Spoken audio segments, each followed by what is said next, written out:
Just to continue with what Simon was saying, what does that mean for New Zealand in trade with Europe and the UK? Well, one estimate is that it could wipe out $190 million in export earnings each year. And as Emma Jolliffe reports, exporters are already feeling uncertain. Europe is New Zealand's biggest market for red meat, worth $2 billion a year.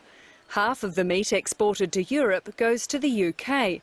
Beef and Lamb New Zealand says Brexit means uncertainty for farmers. The UK exports about 90% of its sheep meat into the EU.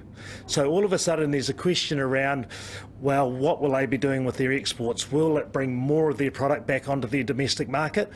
Beef and Lamb's priority is to protect our quota, which sees 228,000 tonnes of product go into the EU tariff-free. Think tank The New Zealand Initiative isn't surprised at the result, saying the EU isn't the sort of club you'd want to belong to. The one continent with the lowest growth rate outside Antarctica. He says shy Brexiteers have shown their true colours today, and there's good and bad for New Zealand. We might be the first country in line to negotiate a free trade agreement with the UK government after they have pulled out of the European Union.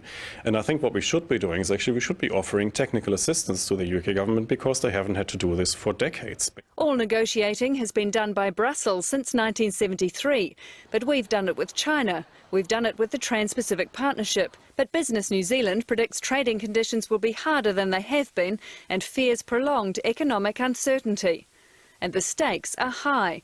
New Zealand conducts $8 billion worth of trade with the EU, including the UK, $3 billion with Britain alone. If people think that we would be the first cab off the rank to negotiate a free trade agreement with Britain, I think they'll be probably wrong. Britain will be looking to negotiate a free trade agreement, I would have thought, with the EU. So essentially we've lost an ally for free trade within the European Union.